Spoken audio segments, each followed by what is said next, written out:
Thank you so much. Welcome back. Good afternoon to all distinguished delegates, ladies and gentlemen.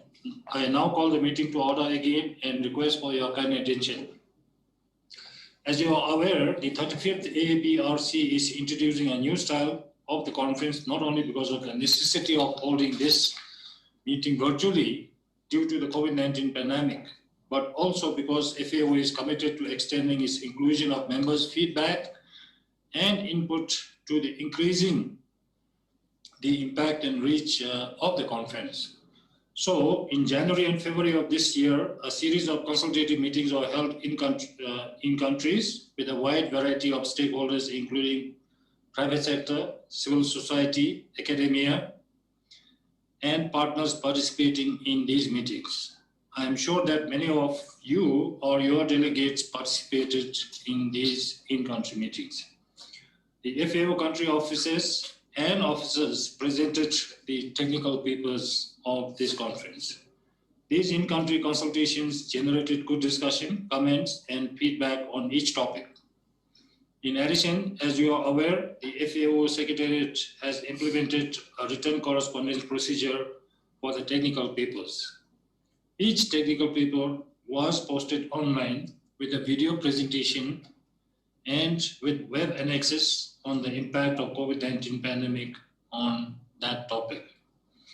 Members have submitted by email their reactions, comments, and reflections on these papers. The FAO Secretariat has responded, and both our inputs and FAO's responses are online in the regional dialogue area. If any member should like to add further comments to their previously submitted written comments, they are also encouraged to do so now. The floor is now open to those delegations who wish to speak on the agenda items 16 to 19 and 22. The order of the speakers has been prepared by the conference secretary on the first come, first served basis. I would now request that interventions be limited to 3 minutes. Once again, I say 3 minutes, so that all delegations have an equal opportunity to speak in the time that is available. I now open the floor for further discussions on the agenda items, please.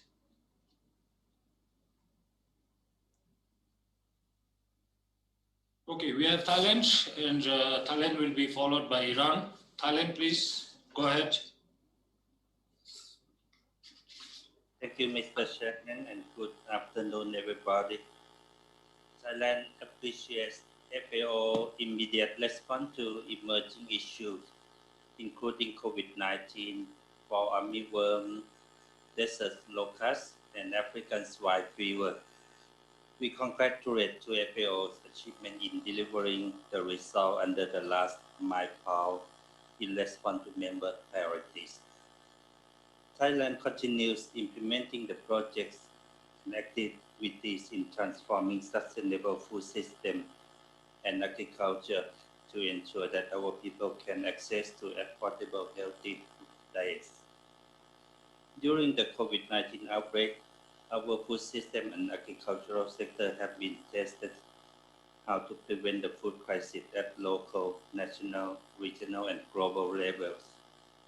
As you may know, Thailand has implemented the principles of sufficiency economy philosophy and the concept of new theory of agriculture is strengthening the local food system and local food supplies.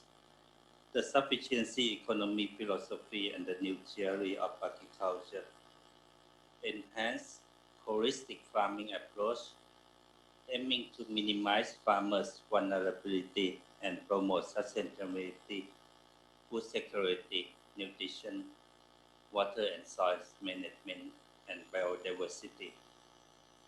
During the COVID, we have learned that principle of sufficiency economic philosophy and new theory of agriculture are very practical and bring better livelihood of people under the new normal.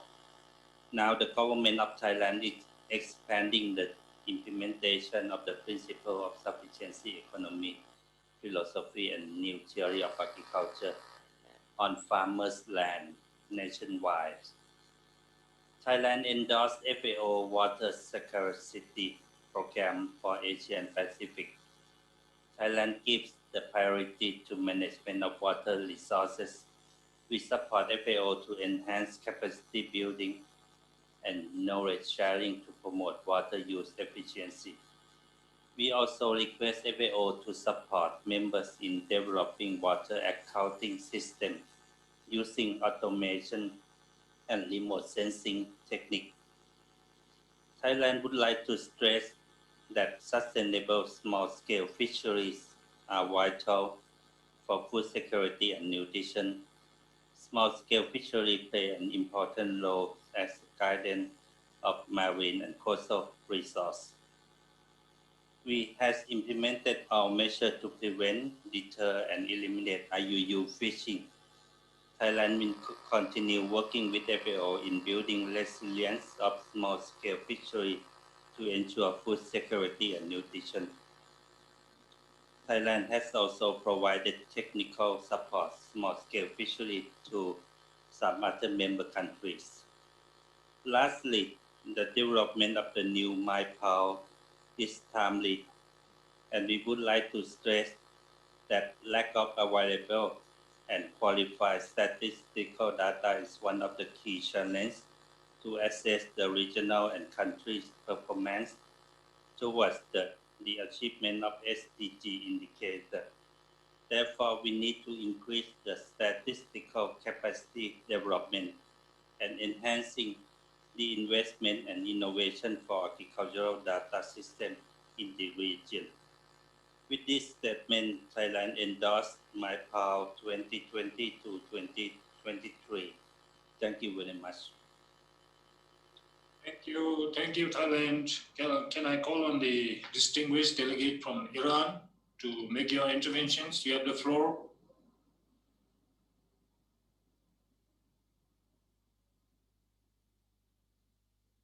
The delegation from Iran, are you ready?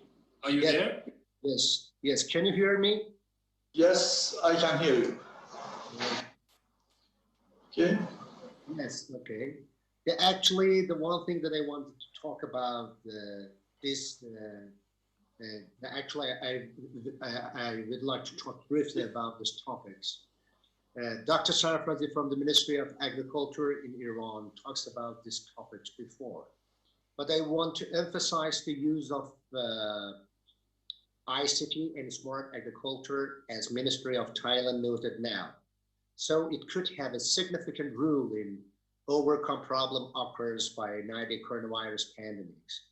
I, as Secretarial Smart Farming in Iran, found out that the many problems that occur for stakeholders can be solved by using ICT. So I strongly urge FAO and policymakers to develop smart agriculture.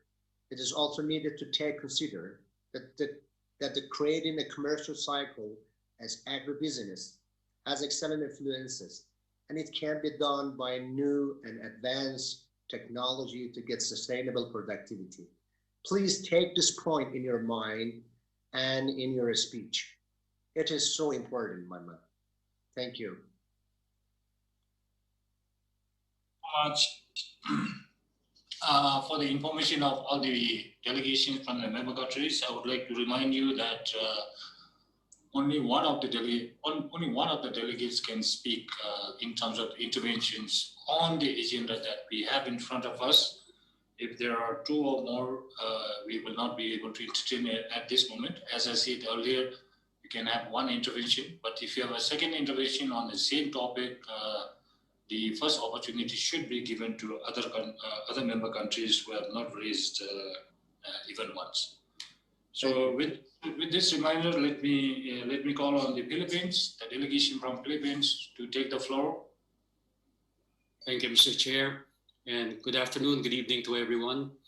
I'm delivering this intervention on behalf of our senior official, Undersecretary Becerra, who just has to step out for a while for an emergency meeting. Our interventions will focus on two items, agenda items 16 and 18. First, on 16, the state of food and agriculture. The full statement of the Philippines for both items have been posted, and we appreciate the responses received from the Secretariat, and we would just like to highlight a few points. On item 16, the Philippines appreciates the FAO Secretariat's insightful report and commends the focus on the challenges and solutions in improving the livelihoods of smallholders and family farmers, while recognizing their essential role in achieving food security and nutrition in the region. We thank the FAO for its continuous support to members in enhancing the potential of smallholders and family farmers in the context of the UN Decade of Family Farming, including through policy and technical assistance in increasing the labor and productivity of these sectors. To promote sustainable food systems, it is advisable to engage smallholders and family farmers in the design and implementation of context-specific solutions to the various food value chain activities that they are involved in. Going to the second item, item 18, on building resilience of small-scale fisheries to ensure food security and nutrition in the Pacific. Similar to other Pacific Island countries and territories, the Philippines aims to maximize the potential of nearshore pelagic fish stock to lessen the impact of fishing in most vulnerable coastal habitats and its resource. In this regard, we suggest that FAO further technically support the Philippines and Pacific Island countries in reducing post-harvest losses across the supply chain, as well as in value-adding and product development in small-scale sector. Finally, the Philippines assures its support to FAO through technical assistance to other Pacific Island countries and territories on the responsible use of fish aggregating devices as means to accelerate production from the small-scale nearshore fisheries. Thank you once again, Mr. Chair. Thank you, Philippines. I now call on the distinguished delegate from the Bangladesh to take the floor. And that will be followed by Cambodia. Bangladesh, are you there? Are you ready?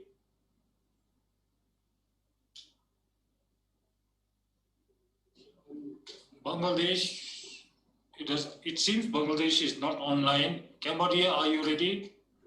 No, I'm in online. Bangladesh. Okay, please go ahead. Bangladesh, please. Honorable Chairperson and Vice Chairpersons, Assistant Director General and Regional Representative of FAO Regional Office for Asia and the Pacific, distinguished delegates, ladies and gentlemen. Bangladesh has been making remarkable gains in improving nutrition and dietary diversification over the last decades. Regrettably, COVID-19 pandemic has threatened progress, and it is difficult to predict what effects this crisis will have on food and nutrition security, but some long-term impacts on morbidity, nutrition, and health are likely. Bangladesh is committed to a food system approach that recognizes the importance of sustainable natural resources use, improved nutrition, and resilience. Accordingly, we have developed our second country investment plan on nutrition-sensitive food system, which adopts a holistic production-to-plate approach, setting out a plan and strategy to strengthen the country's food system. This plan is firmly embedded in the National 7th Five-Year Plan, the National Plan of Action for Nutrition, and is closely aligned with the SDG framework. Impacts, outcomes, outputs, and financial indicators are being monitored on an annual basis in close partnership with 22 partner ministries, departments, and agencies. Together, we are also strongly committed to achieving the vision set out in the second country investment plan. The government of Bangladesh is putting in place a food and nutrition security policy to ensure safe and diversified diets for all. Our plan of action seeks to ensure that diets are enhanced and nutrition outcomes are improved for all citizens. This plan of action includes a diverse range of actions throughout the food system. They cover agricultural production, agro-processing, campaign to improve nutritious behavior and consumption patterns, and a focus on the dietary and nutritional needs of the most vulnerable and poor. We recognize the importance of agricultural production. We have reduced dependency on rice imports through improvements in domestic production and availability. Animal food sources such as livestock, fish, poultry, and dairy are also available. Also essential sector to develop, all offering valuable sources of protein and essential amino acids and micronutrients. We continue to strengthen these sectors. We recognize the importance of agro-processing as a vital stage in the food system to ensure safer and more nutrient-dense food. We continue to incentivize agro-processing for a range of food types to improve the quality and the quantity brought to markets, ensuring safety and better nutritional quality. Such efforts return greater profit to farmers and producers and ensure consumers safer and more affordable food. The government of Bangladesh understands the importance of behavior change to improving diets and therefore area promoting campaigns to raise awareness about healthy diets and nutrition so that people not only have good food available to them but that they willingly choose to consume it. Finally, in response to the widespread and unprecedented impact of the COVID-19 pandemic, the government reacted promptly to ensure the availability of food for vulnerable population across the country. We distributed rice, wheat, and other nutritious foods, closely tracking progress to minimize setbacks and monitoring prices and promoting the processing and utilization of locally produced foods. While it is still early to say, such actions have helped us to emerge from this pandemic with a more resilient and robust food system, one that is able to improve the nutritional quality of food for our citizens, increase domestic production and processing capacity, and withstand other shocks in the future. Thank you all. Thank you, Bangladesh. Can I call on the delegate from Cambodia, followed by India? Cambodia, followed by India. You have the floor. Excellency Chairperson, Excellency distinguished guests, ladies and gentlemen. Before I start, I would like to express our sincere apology for the difficult problem this morning. On behalf of the Ministry of Agriculture, Forestry and Fisheries, Cambodia would like to express our sincere appreciation to FAO and the local government of Bhutan for excellent arrangement of the legal function. Cambodia and FAO have been working closely together to implement the current public programming framework 2019-2023, with joint effort to increase farmer household income and creating prosperity and welfare for the Cambodian people through the new area of work and approaches. We could transform the farm system from extensive to intensive in a sustainable manner to better integrate the value chain, to enhance agricultural productivity and diversification, to make local and international market demand. Food security and nutrition are regarded as high priority in Cambodia. To achieve this, the Royal Government of Cambodia has set out long-term vision to transform Cambodia to become an upper middle income country by 2030 and a high income country by 2050. The Ministry of Agriculture, Forestry and Fisheries has set strategic objectives accordingly. To enhance the competitiveness of the agricultural value chain, the Ministry, in close operation with FAO and development partners, will focus on productivity enhancement from each generation in value chain of rice, seasonal crop, rubber, and other agro-industrial crops, fishery and livestock. Strengthen the supporting infrastructure and increase trade facilitation across agriculture. For more sustainable land forestry and fishery resource management, the Ministry will pay more attention to sustainable management of land resources, forestry, wildlife resources, as well as fishery resources. Its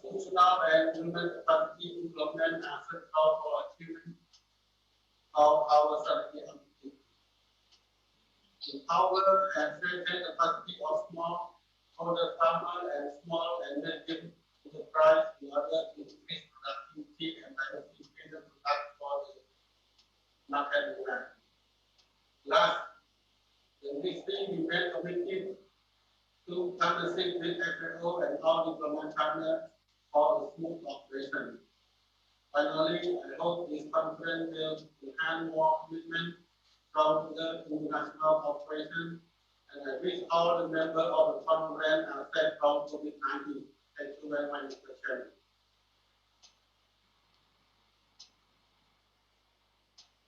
Thank you, Cambodia. Next in line, we have India and Republic of Korea. So can I request the distinguished delegate from India to take the floor? Thank you, Mr. Chair.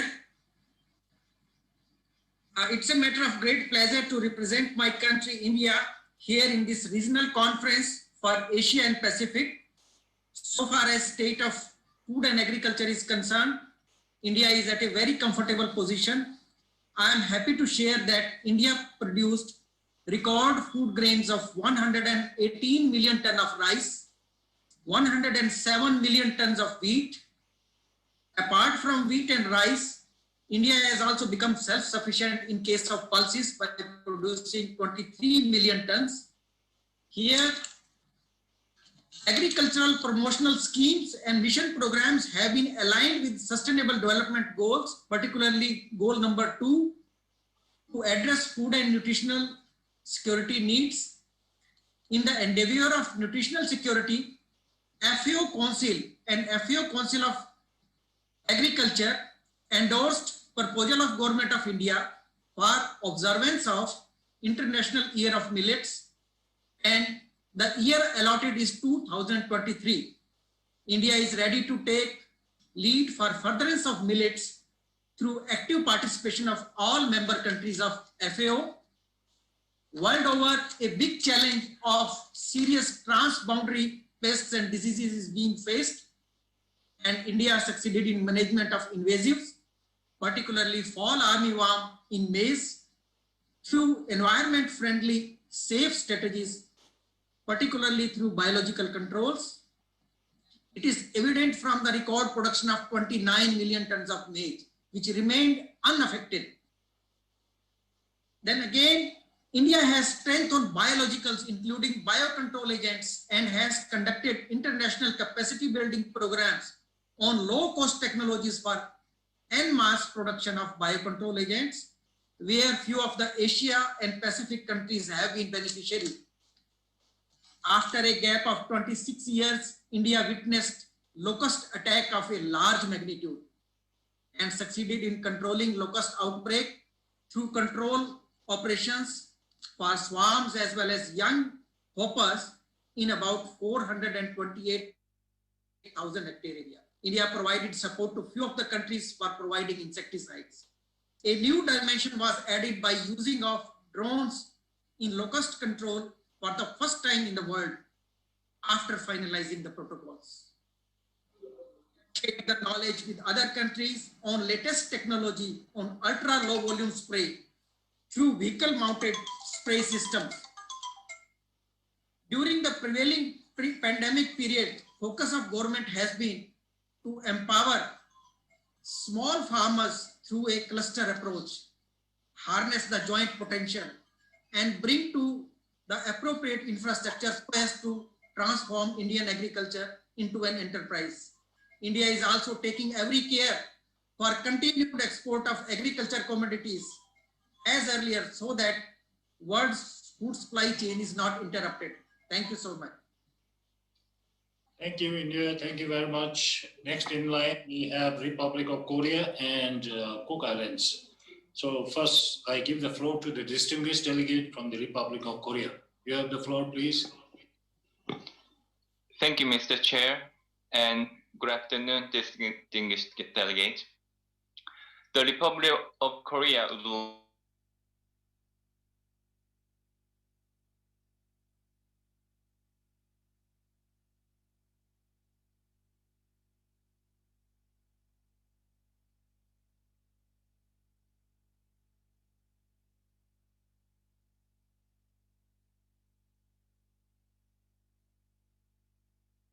support recommendations in the document. Having said that, Korea would like to inform you all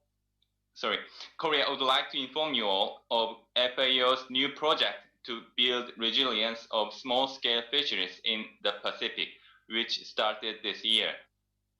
Korea thinks that FAO and all of us are called to take the lead in enhancing resilience in small-scale fisheries. As you may well know, in 2018, the FAO Seas Workshop highlighted the challenges faced by seas, which continue to undermine the growth in trade of seed fishery products to the regional and international market. Korea has thought that a holistic and strategic approach is necessary in order to bolster the competitiveness of seas and further strengthen the fisheries value chain actors. Knowing the importance of small-scale fisheries in Pacific Island, Korea has started a new project with FAO since this year for a 5-year period titled Sustainable Fish Value Chains for Small Island Developing States. Korea wishes the project will be a good precedent for addressing problems in value chains and will cooperate with FAO to ensure a successful outcome. We hope to continue to share the progress of the project. Thank you. Thank you. Thank you very much, the Republic of Korea. Next in line, we have Cook Islands, followed by Samoa. Cook Islands, you have the floor, please. Kirana Tato Katoto. Mr. Chairman, distinguished delegates, thank you for the opportunity to provide an intervention on agenda items 16 and 19. The COVID-19 has caused the Cook Islands Ministry of Agriculture to review our primary industries as part of the COVID-19 response.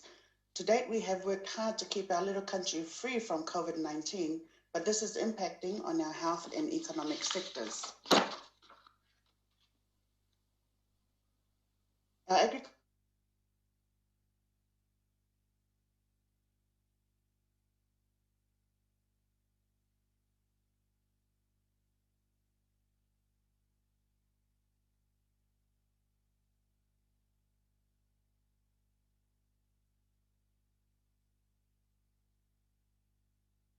more sustainable ecologically through changed production methods and must improve resilience to climate change through adaptive methods and improved use of technology. Utilizing technology as a tool to improve production and processing techniques is important now more than ever. And therefore, we are preparing ourselves for the FAO-supported Cook Islands Agriculture Centers through the use of technologies for data collection. But during the process of resetting our agriculture sector and rebuilding our economy, it is important that we do not drop our guard because pests and diseases do not respect borders. In a similar manner to our national effort in keeping the Cook Islands COVID-19 free, the protection of our borders from intrusions by exotic pests and diseases is critical. Therefore, as part of our national economic recovery, FAO support is required to strengthen our national capacity to minimize adverse effects of animal and plant pests and diseases on public health, livelihoods, and economic and food security. As we face the prolonged COVID-19 pandemic, we must make every effort to keep our local food supply chain moving and to safeguard our borders. The collaboration and unity gained nationwide during this COVID-19 situation is the key to take us through this economic recovery phase and restore agriculture back to its former status as a primary economic sector for the Cook Islands. But we can only achieve this with the support of FAO and our partners to aid the implementation of our new focus. Accordingly, we thank FAO for their continued support to the Cook Islands to enable us to persevere and deal with this COVID-19 pandemic. Thank you. Thank you very much, Cook Islands. We have Australia on the list, but before that, can I give the floor to Samoa? Samoa, you have the floor, please. Thank you, Chair, and very good night to all our distinguished delegates who are tuning in tonight. Samoa acknowledge and thanks the Secretariat for including agenda item on small-scale fisheries, which is very important to us in the Pacific as small island countries. And we cannot agree more with the paper. We endorse the suggested actions in the paper. However, we need to address some of the issues that need to be looked at and considered at this meeting. One is that with travel restrictions and COVID-19 affecting most of the world now, we ask that FAO consider some flexibility in the way they do their work in country. There are in-country personnel and expertise, and FAO should have flexibility to allocate resources for in-country expertise to implement those in-country activities, especially on the areas of developing small-scale fisheries. The other area that we need to be considered at this stage is how FAO and other regional bodies come together to support regional initiatives in this side of the world, especially in the region, the Pacific Island countries and the region. To mention a few, I would like to see there are initiatives already in place that are aligned with global objectives. Therefore, we should look into how FAO comes together to support these regional activities and regional initiatives. To name one, we're looking at our own small island countries' economies and capacity to support port state measures agreement, in which this should be tailor-made to suit our situations rather than be very strict on the port state measures offered by FAO at this stage. Bear in mind also, small-scale fisheries, we are dealing with one stock, highly migratory stock in most of the countries, especially in the Pacific Island countries. And there are a lot of IUU activities that are impacting on the availability of these resources, supporting food security and small-scale fisheries. So we have to take seriously IUU activities that are happening, especially the pressure from foreign fishing vessels coming into these oceans, illegally fishing in the Pacific Island waters. We would like to call support from members where these IUU vessels are originally from to consider that in their own policy making. The other issue I'd like to raise at this stage is the subsidies that are being provided to support this foreign fishing vessel and foreign fleets that are coming into the Pacific region. These are putting a lot of pressure and creating an uneven playing field for most of the small island fisheries operators in the region. Lastly, but not the least, Chairman, we want to also raise the idea of data requirements from FAO. There should be consideration from FAO Secretariat to look into recognizing the locally available data sets instead of strictly abiding by what they want. Given that small administrations in the Pacific, there are also requirements of data and minimal data that are collected from the Pacific Island countries. So therefore, the FAO Secretariat should consider data requirements. I'd also like to suggest that on a regional level, FAO should consider data sharing with already existing data within regional organizations in the Pacific instead of putting so much pressure on small island countries to provide this data. And with that, Chair, we thank you for the opportunity given to Samoa and hope and wish everyone a successful meeting. Thank you. Thank you. Thank you, Samoa. On my list, I've got New Zealand. New Zealand has just come up on the list, but before that, I would like to give the floor to Australia. Australia, you have the floor, please. Thanks, Chair. Look, I'll just quickly run through these papers and our comments on them. On item 16, We appreciate the paper's acknowledgement of the important role of the private sector in agriculture and the vital role it plays in improving farmers' access to agricultural inputs and finding alternative markets for diversified products. Australia believes that private sector investment is an important driver of inclusive integration of smallholders into value chains. We've been pleased to support the Grow Asia platform, which links the private sector to smallholders in the countries where it operates, that is Cambodia, Indonesia, Myanmar, Papua New Guinea, Philippines, and Vietnam. And Grow Asia is a partnership between the World Economic Forum and ASEAN, and has been active in working with ASEAN to develop guidelines on responsible investment in food, agriculture, and forestry.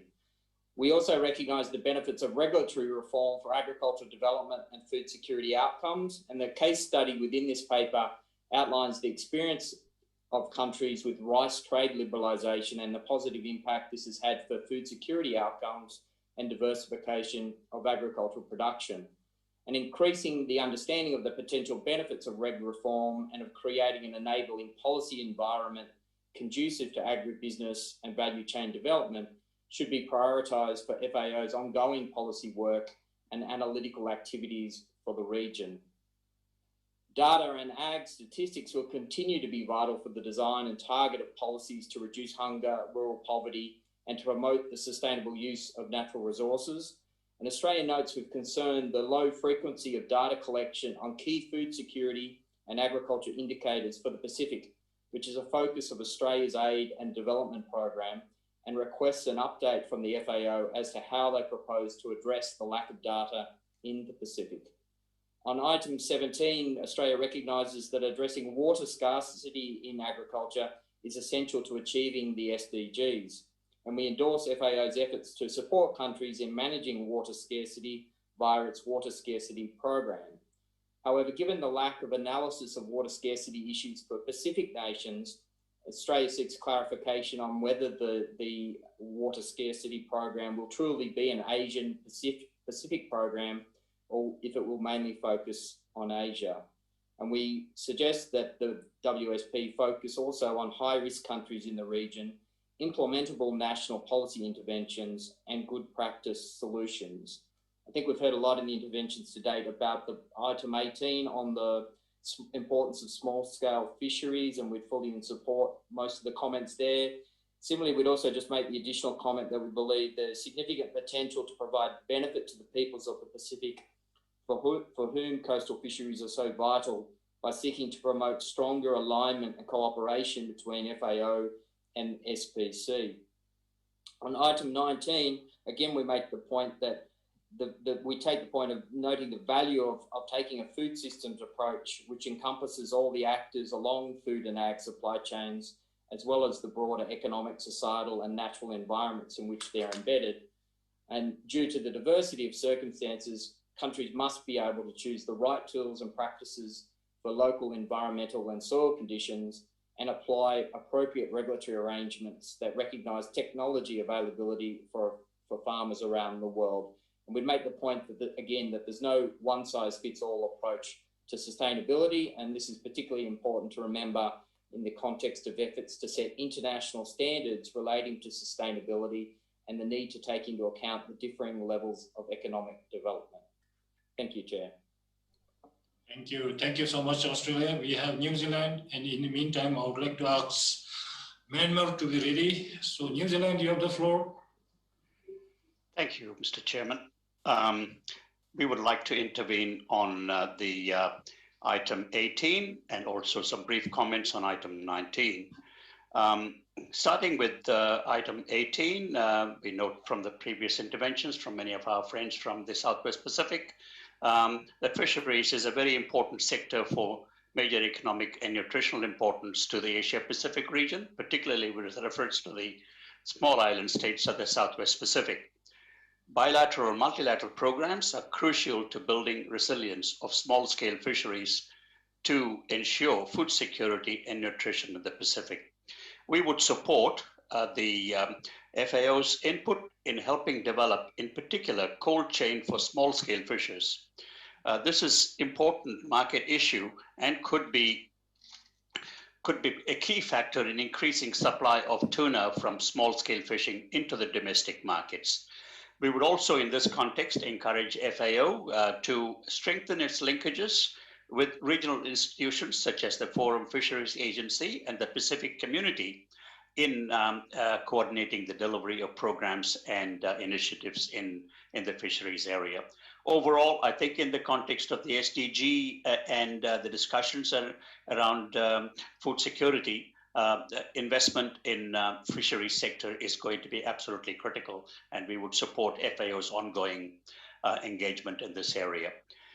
With regard to the food systems area, Mr. Chairman, we again, following on from the comments we made earlier, sustainable and resilient food systems are those that deliver nutritious food that is accessible to all and that enable thriving rural communities and rewarding livelihoods. New Zealand's vision for the future of the food system is based on the Maori concept of te taiao, a deep relationship of respect and reciprocity with the natural world.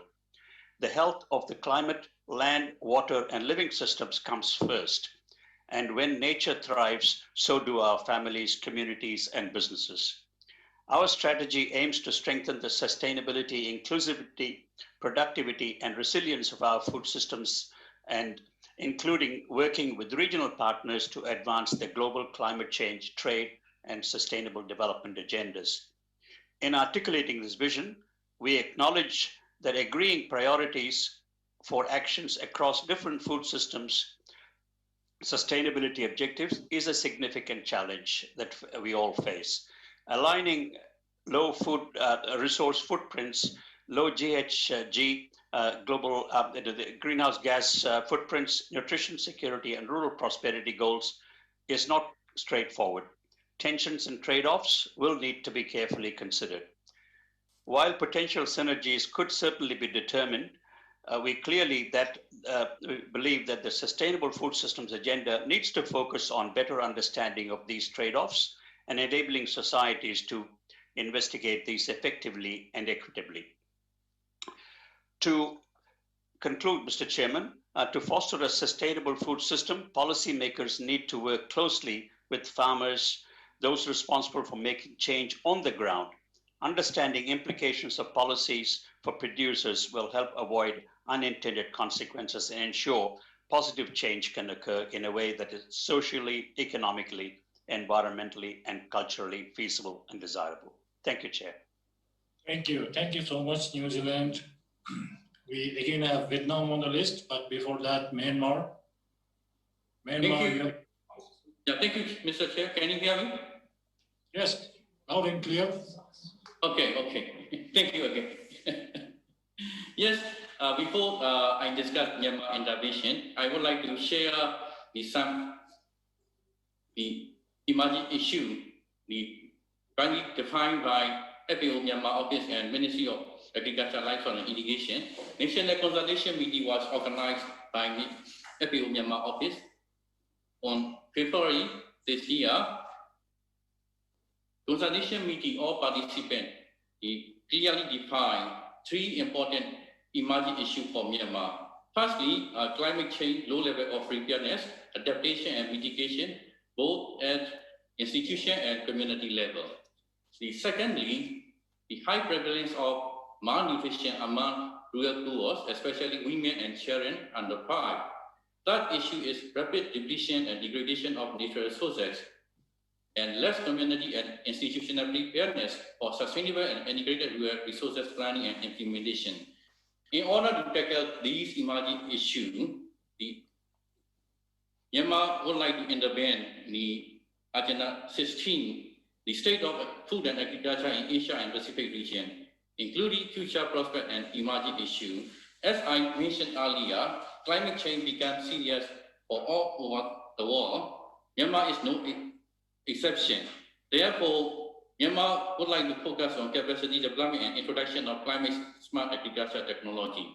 In line with Myanmar climate smart agriculture strategy, capacity development and introduction of climate smart agriculture technologies were prioritized as high priority of promotion, expansion, and strengthening of climate smart agriculture initiative in the country, together with the partner organizations, including FAO. Technical and financial support of FAO was deemed important for achievement of objectives under the programmatic areas of inclusiveness and sustainable transformation of agriculture food system.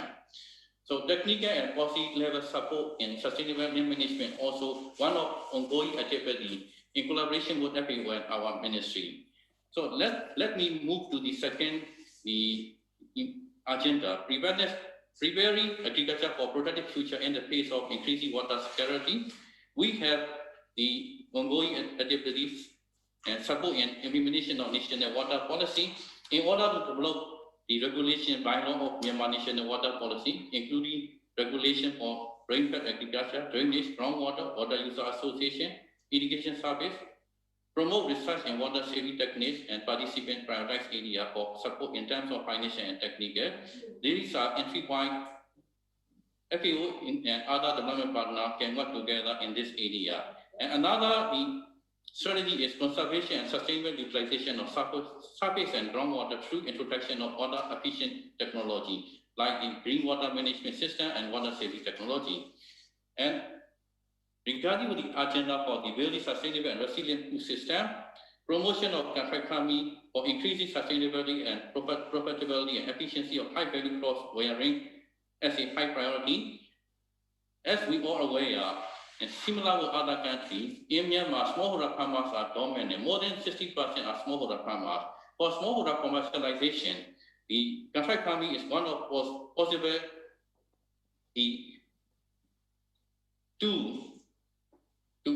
to solve the needs of farmers in terms of the capital, technology, and market access.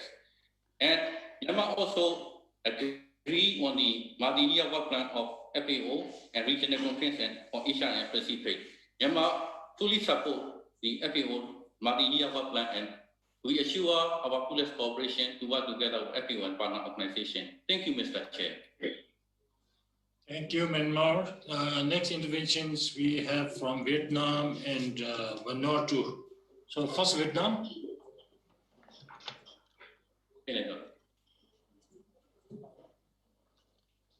Good afternoon, Chairman, ladies and gentlemen.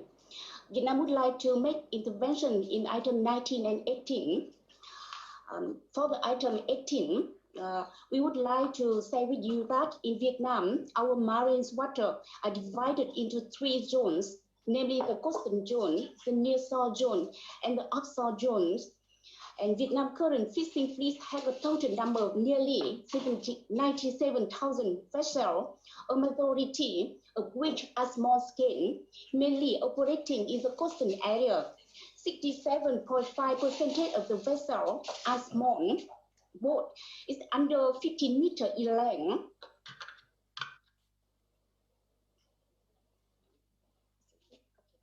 Recognizing the importance of small-scale fishery in Vietnam, as the coastal fishery are an important source of food and income for millions of fishers and their families. Their livelihood depends on this coastal area. Vietnam FAO continue focus its efforts on building resilience of small-scale fishery to ensure food security, nutrition, and income in Pacific.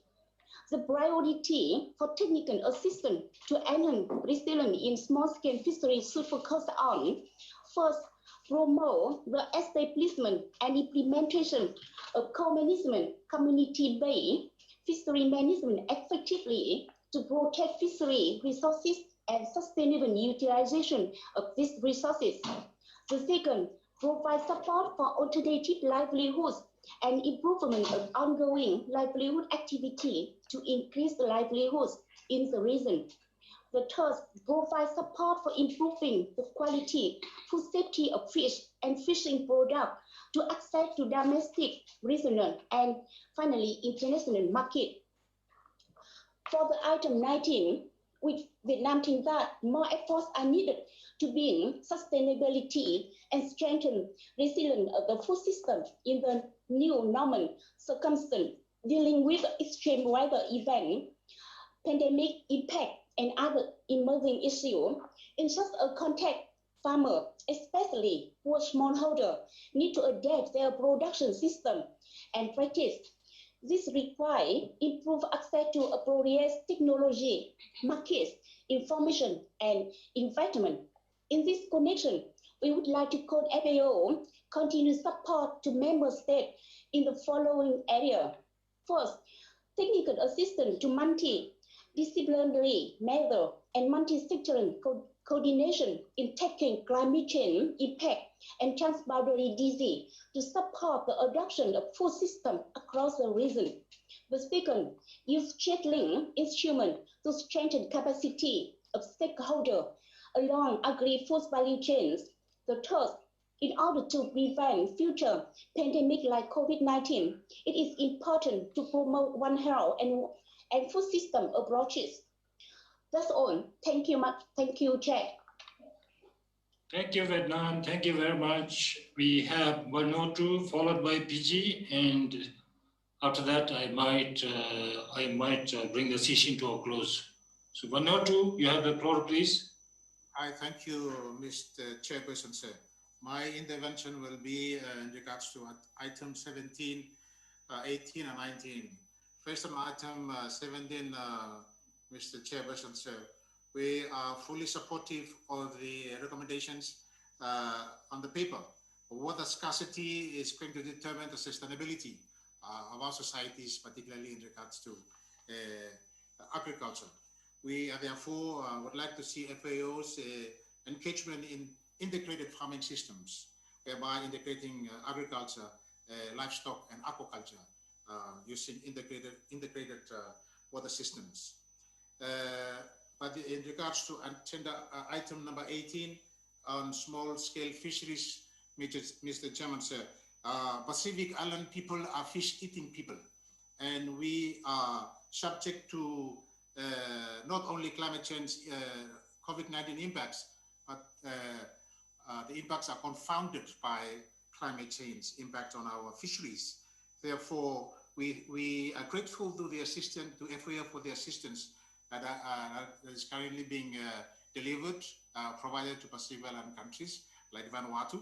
We call on FAO to increase the intensity of the assistance to small-scale fisheries, particularly value-adding, small-scale or small rural-based processing facilities, whereby the fish products shelf life increase to allow for longer-term consumption. Mr. Chairman, say in regards to item number 19 on building sustainable and resilient food systems, we call on FAO to work with countries like Vanuatu to explore the benefits of utilizing traditional farming systems to engage, proactively engage rural farmers to be able to produce and to sustain their livelihoods and food security. We are very supportive of the recommendations that are outlined on the paper. Thank you, Mr. Chairman, sir. Thank you very much. Thank you, Vanuatu. We have Fiji on the list, and this will be followed by the private sector representative and CSO representative. So Fiji, please go ahead. Fiji, you have the floor. Thank you. Mr. Chairperson, thank you for the opportunity to share with the forum the status of Fiji agriculture and food system in regards to items 16 and 19. Fiji, through the Ministry of Agriculture, have ventured into the implementation of the following initiative post-COVID-19. Farm Response Package, Fiji has distributed planting materials and open pollinated seeds to farmers around Fiji at no cost. The establishment of large commercial ventures where farmers are organized. Hold on.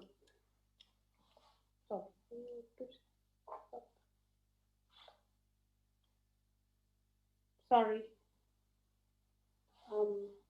Farmers are organized, provide high-skilled technical officers to deliver technical advisory service and provide organic certification, expand major crop of large commercial level, establishment of orchards, establishment of nurseries, and Fiji will expand existing and establish new large nurseries around so that we are not only future proofing everyone, but any we are prepared for any potential food crisis in the future.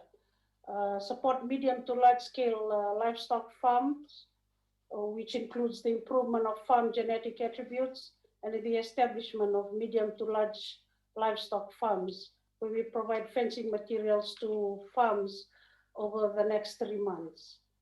The recommendation of the paper mainly refers to the areas where FAO can provide support to PICTs. However, the recommendation, paragraph 42,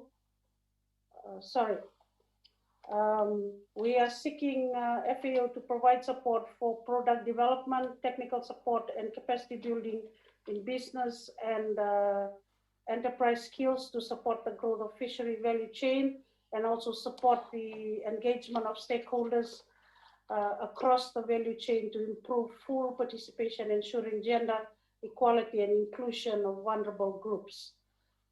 In addition, Mr. Chair, and to conclude, we want to ensure the continuous support from FAO on the improvement of resilient food and agriculture system in collaboration with SPC. Thank you. Thank you so much, Vanuatu. Sorry, thank you so much, Fiji. Next we have is from the private sector representative, Mr. Jim Leandro, followed by the CSO representative. So I give the floor to Mr. Jim. Thank you, Conference Chair. I'd like to address, thank you, Your Excellency, also for the opportunity for the young people who play a role in the private sector to speak today. The food system needs to attract and engage and retain young people who can actually become professional farmers, and those who are especially also inclined to the use of technologies that can help build sustainable food systems. The core needs is that for farmers to become confident in farming and all other activities across the food system so that they can generate sensible livelihoods for them and their families' needs. We believe that there is a need for a multiple approach where the lowering of transaction costs by smart public investment in infrastructure, the lowering of production costs by smarter use of inputs, increasing productivity, market information being accessible, and also access to large parcels of land for young people to also better participate. It is envisaged that they would be supported by a network of local business providing services such as for land preparation, precision agriculture, drones and spraying maybe to also help, and labor groups also to deal with labor peaks. The FAO and governments have an important role through training, data, and policy investment advice in helping countries realize a future of more modern but inclusive sustainable food systems from farms, seas to forks. There is an incredible generation of younger entrepreneurs excited to enter the food system, investing in digital technologies, foods with health, nutrition, and sustainability embedded new products, farming service operations, and all of these, including examples such as hazelnuts biomass, low glycemic index rice, and all other kinds of services. However, the young people find that they struggle with the weight of regulatory burdens, which do not distinguish sometimes the requirements for small, medium enterprises with that of multinational companies, be it in registering new food products or also in trying to obtain financial services such as credit and loans and grants. The FAO can assist in countries in designing regulations that have a better fit for purpose and business size that would help facilitate the positive contribution that the SME sector can deliver, in which many young people who are eager to participate in the food systems can enter into. Thank you, Conference Chair, and Your Excellencies. Thank you, Mr. Jim, for the very powerful intervention that you have made. And we take note that this is also very important for the youth. I would now like to give the floor to the CSO representative, Ms. Esther Penunia. Ms. Penunia, you have the floor. Thank you, Mr. Chair. We CSOs in Asia Pacific have submitted our interventions for each of the items in discussion. We would like to share with you the key messages for all these items. The current pandemic is most likely caused by the incursion of industrialized agricultural system into ever more remote forests, proving once again that this system endangers the entire humanity. We thus need a radical transformation of agriculture, one that solves in an integrated manner the problems on climate change, public health, environmental degradation, aging of farmers, and gender inequity. How do we mend a broken food system?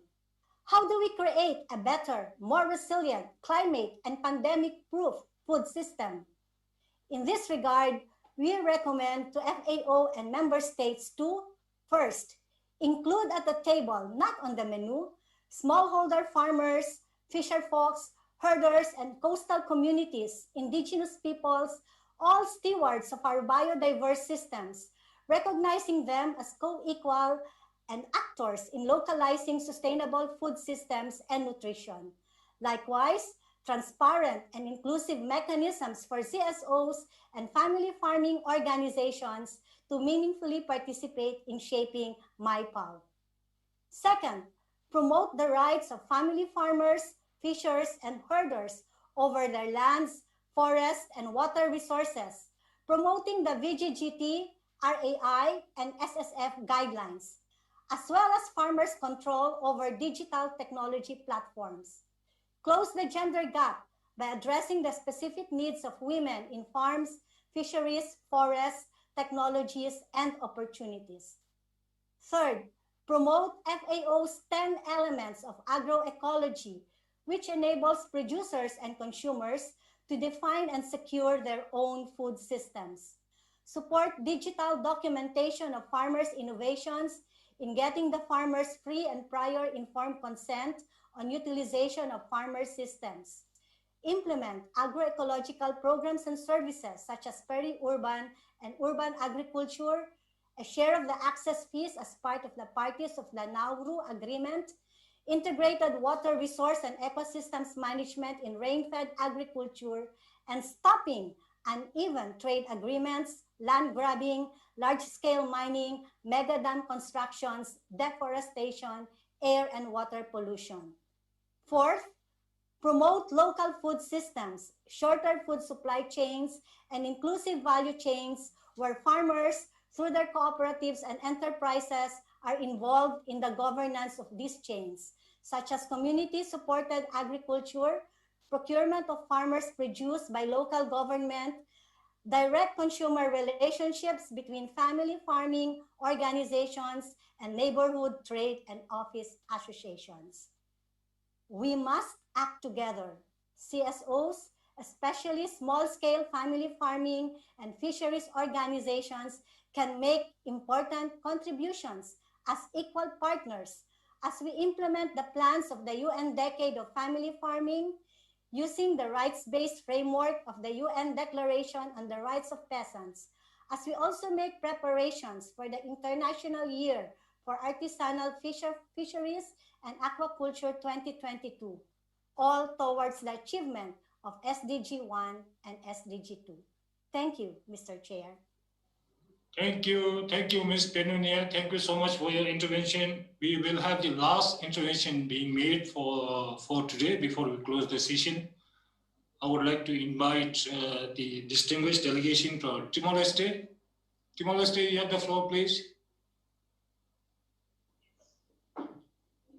Thank you for this opportunity. I think, ladies and gentlemen, distinguished guests, would like to raise only 2 points from 18 and 19. I think regard to the point of small resources in order to do aquaculture, particularly for people who live in a rural area, particularly in the upland area, which is very hard to access to the fish production for consume. So I think the problem in this country with coastal area, small-scale fisheries, is to strengthening their capacity, because as you're aware that So the price is high. Also, per capita is only 6 kg per capita per year. In this occasion, we would like to request assistance from the FAO in order to develop aquaculture for the future.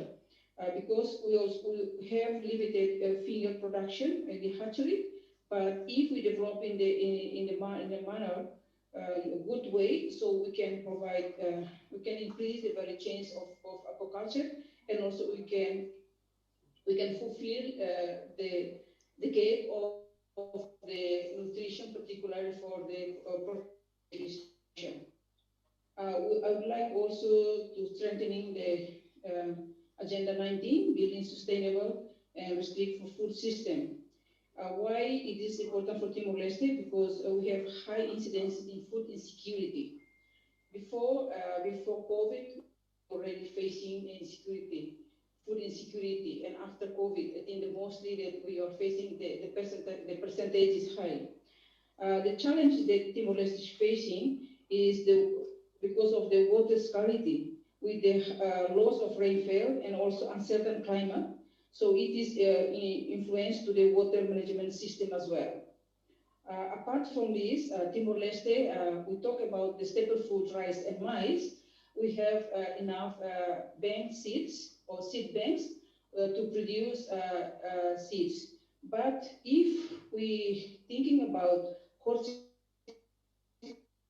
production, we facing a lot of problem because we don't have seed bank for horticulture. Nowadays, we import it mostly from outside, from Asia, from Indonesia. But this is one of the things that we're thinking to develop in the future. Because of our dependency to the imported seeds to assure the production, we're thinking how we can have this chance in order to develop seed banks on horticulture in Timor-Leste. I think if we talk about building sustainable, as we have here, FAO also with the Ministry of Agriculture, we also develop conservation agriculture in order to increase the food production, but also the main objective is to maintain or to work based on climate resilience. I think on the point that we need, and also due to the food loss, because we almost have like 30% lost food for recent harvest, I think we look forward for some effective technology or some approach which is can reduce, at least can reduce food loss for our production, particularly for the rice.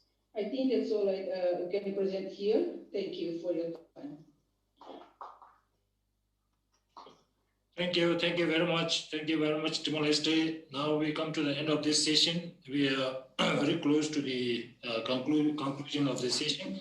Altogether, we had 18 interventions, 16 from the member countries, 1 from the CSO, and 1 from the private.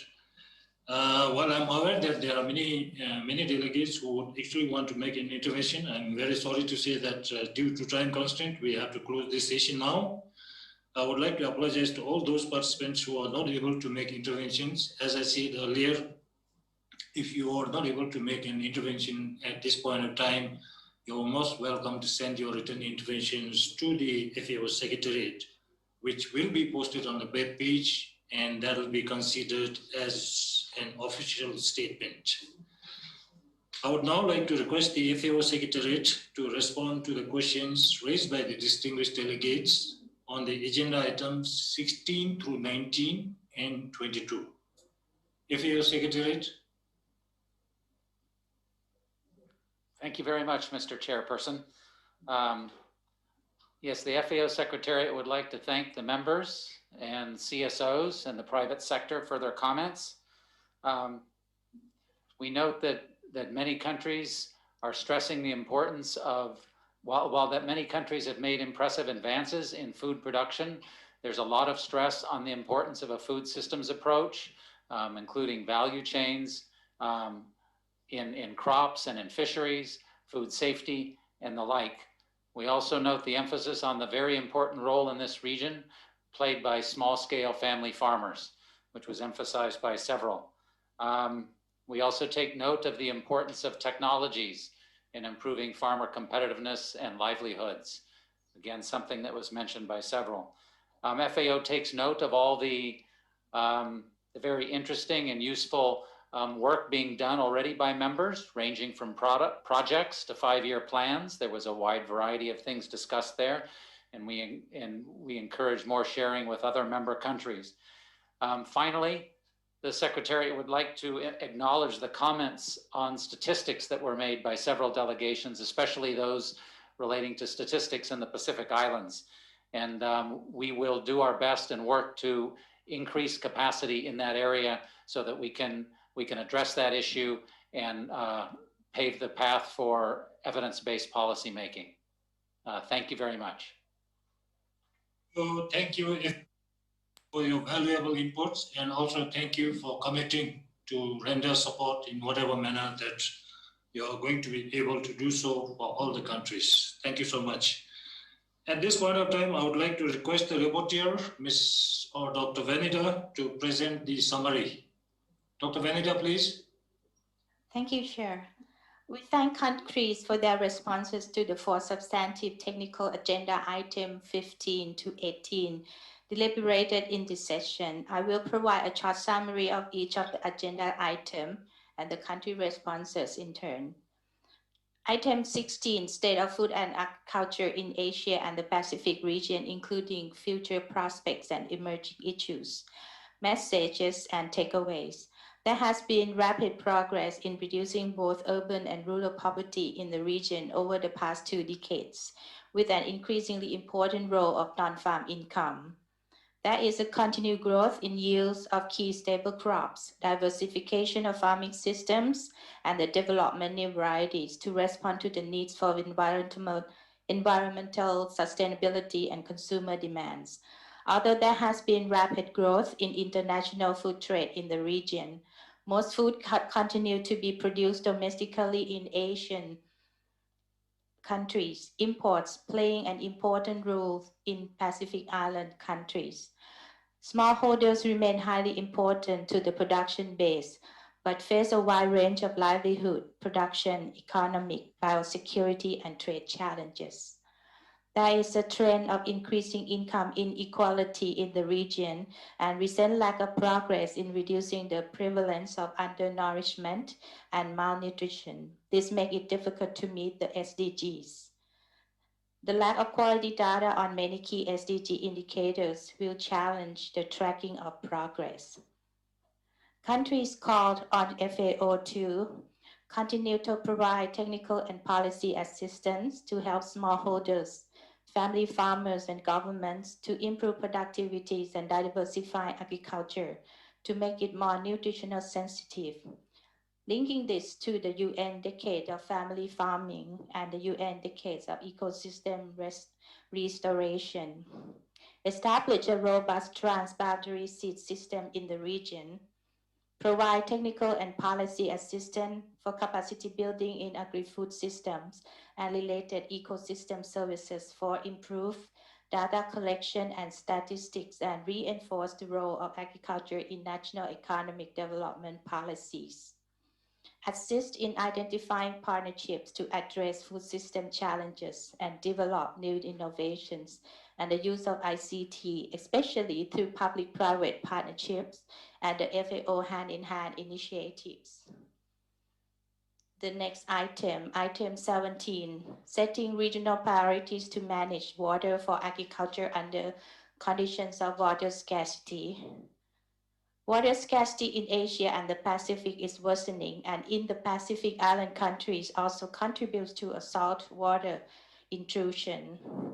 There is a need to make more water available for other human uses, and protection of the ecological support functions of fresh water system is an urgent challenge for sustainable agriculture in the region. Addressing water scarcity in agriculture is essential to making progress toward the SDGs, especially those related to water security, food security, and poverty eradication. The use of water accounting can underpin transparent and effective water allocation mechanisms. The RAP Water Scarcity Program works to support implementation of adaptive management in the agricultural water sector. country calls FAO to provide technical assistance to strengthen capacity to conduct water accounting and develop new simple to use tools as well as innovative technology to help countries implement assessment of current and future water use and needs. Work to coordinate multi-sectoral actions to effectively addressing water scarcity, including coherence with key policy on food, energy, industry, and environment with a particular focus on water quality, ecosystem needs, drought management, and climate change. To establish a regional high-level collaboration platform on water scarcity and lead a high-level regional consultation on managing and adapting to water scarcity in agriculture in the Asia Pacific. The next item is item 18, building resilience of small-scale fisheries to ensure food security and nutrition in the Pacific. There is a need to safeguard the contribution of coastal fisheries to food security and nutrition, prioritizing actions to be taken to accelerate the rebuilding of coastal areas across the Asia-Pacific region. The indispensable role of coastal fisheries in the fight against all forms of malnutrition has been emphasized. The important role has been highlighted by the COVID-19 crisis. There is a challenge of accelerating and sustaining efforts for sustainable management, harvesting, processing of coastal fish to meet current and future demands for locally produced, highly nutritious marine resources. There is a need for improved resilience and adaptation to climate change in small-scale and coastal fisheries to sustain these benefits. There are existing international and regional goals for coastal and small-scale fisheries contained in the Future of Fisheries Roadmap, the voluntary guidelines for securing sustainable small-scale fisheries in the context of food security and poverty eradication, and the new song for coastal fisheries. Finally, countries are welcome to participate in the International Year of Artisanal Fisheries and Aquaculture in 2022. Countries call on FAO to support countries to integrate and mainstream fisheries into healthy diets for food security and nutrition planning, and to integrate them in disaster risk reduction and management and climate change adaptation. Support countries to strengthen integrated planning and management of aquatic and marine resources in connected ecosystems. Assist Pacific Island countries in the sustainable and safe transition from small-scale lagoon fishing to small-scale oceanic fishing, including through the improvement of safety at sea for small-scale coastal fisheries. Provide technical support to address fisheries across the food system approaches and reduce gaps in value chains and enable full engagement of stakeholders across the value chain, ensuring gender equity and inclusion of vulnerable groups. Also to facilitate implementation of regional and international policies and goals on coastal fisheries to support good governance and management in small-scale fishery. Next item, item 19, building sustainable and resilient food system in Asia and the Pacific. Messages and takeaways. Countries highlighted that the food system have been tested by COVID-19, and the sustainable food system approach is the way to deliver food security and nutrition for all and promote resilience to shocks while ensuring economic, social, and environmental sustainability. Countries emphasize the importance of systematic collection and analysis of data, including that locally available, monitoring of appropriate indicators, and statistical analysis across the food system for evidence-based policy making. Such systematic changes should be driven by market-led and sustainability approaches that assure incomes for food system stakeholders, combined with policy and technological innovations and traditional practices. Countries emphasize that social inclusion is essential for economic growth, gainful employment and livelihood opportunities in agri-food chain, as well as environmental conservation. Countries supported multi-sectoral and sector-based action to address climate change risk and support sustainable livelihoods. Country calls on FAO to incorporate innovative technologies, evidence-based analysis, and partnerships to develop multi-sectoral solutions for food system issues to address climate change-induced challenges, natural calamities, and transboundary pests and diseases, as well as COVID-19. Address food system challenges in a coherent manner in the context of national situation, and ensure building of sufficient technical capacity, as one strategy will not fit all, and understand trade-offs. Share relevant data that cover various areas of the entire food system that couple with capacity development of member nations in order to access and use the same. Optimize the FAO COVID-19 response and recovery plan to expand holistic food system interventions. Continue integration of disaster and climate risk management into agriculture sector policy program as part of work to foster sustainable and resilient food system. Yeah. Finally, I would like to remind all countries to provide the name and email address to one focal point to whom the draft SOM report can be circulated this evening. I want to update the email that you will send the information to aprc35@fao.org as soon as possible. aprc35@fao.org as soon as possible. Thank you, Chair. Thank you, Ms. Benira. Thank you very much for your very comprehensive coverage of the discussions that we had. So once again, thank you. And I now have the pleasure of declaring that the agenda items 16 through 19 and 22 are concluded. With this, I would like to once again thank all the member countries and the delegations from the member countries for your participation, for your contributions, and also for your support that is given to the organizers of this conference. I think we had a long day, but nonetheless, I would like to say that this was a very, very successful first day of the senior officers meeting. So once again, thank you very much. And I hand over the floor to the conference secretary. David, back to you. Thank you, Mr. Chairperson, sir. I have one announcement for your kind attention. The drafting committee will meet this evening in just a few minutes, in about 5 minutes, by a separate Zoom meeting. It will not be at this link. The purpose of this meeting is to prepare the next draft of the conference report. I believe that several of you have already indicated your interest to join the drafting committee and will be there. As announced by the chairperson this morning, all member countries are invited and welcome to join the drafting committee. But please note that the drafting committee is only for member country delegations, not for observers.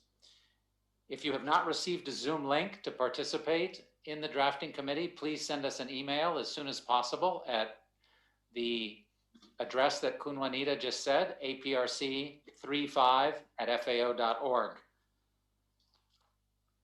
Have a good evening and a restful night. See you tomorrow.